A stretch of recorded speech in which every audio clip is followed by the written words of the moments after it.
Herkese merhabalar, ben Huri. Huri Metek Mutfak'ta kanalıma mutfağıma hoş geldiniz.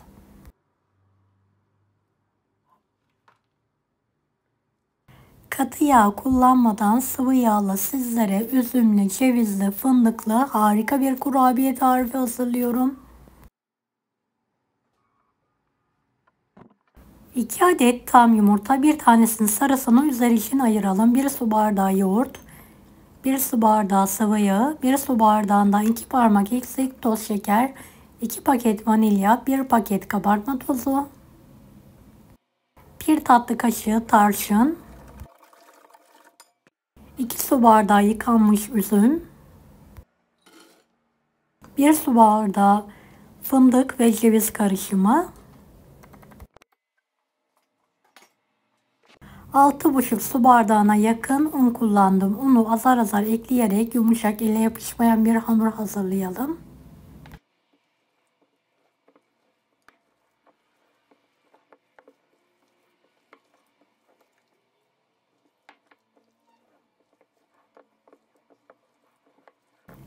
Evet, hamurumuzu toparlayana kadar yoğurma işlemine devam edelim.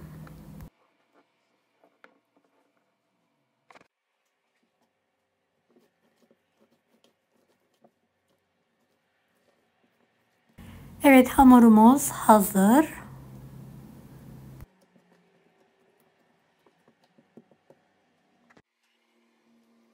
Hamurdan parçalar kopartarak yuvarlayalım.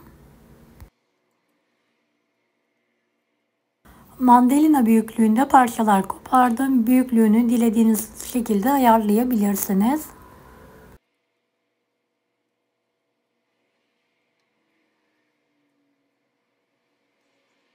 Beni hangi ülkeden veya şehirden izliyorsunuz merak ediyorum. Yoruma yazarsanız sevinirim.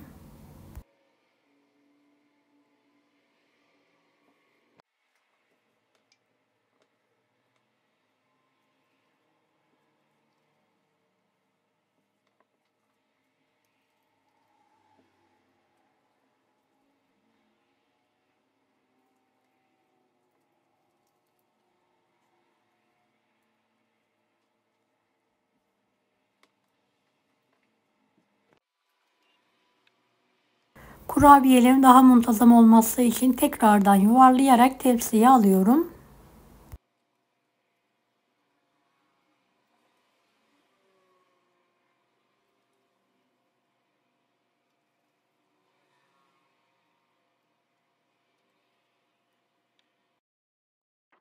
Kenara ayırdığımız 1 adet yumurta sarısına biraz tarçın ekledim ve üzerlerine sürüyorum.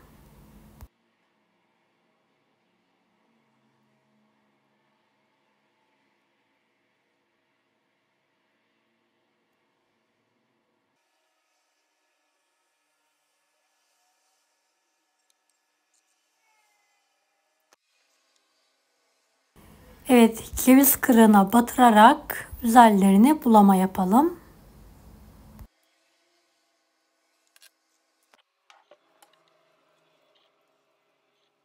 En son her birine birer fiske toz şeker serpelim. 170 dereceli fanlı fırında üzeri kızarana kadar pişirmeye bırakalım. Evet, kurabiyelerimi fırından çıkartıyorum ve kendi halinde soğumaya bırakıyorum.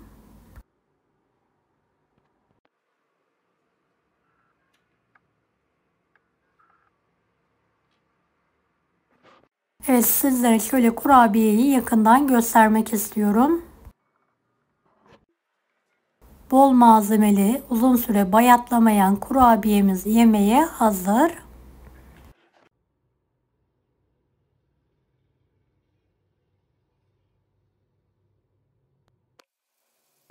Evet, servis tabağına alıyorum. Deneyecek olan herkese şimdiden kolaylıklar dilerim. Kanalıma ücretsiz abone olmayı unutmayın. Bir dahaki videolarda görüşmek üzere. Allah'a emanet olun. Hoşça kalın.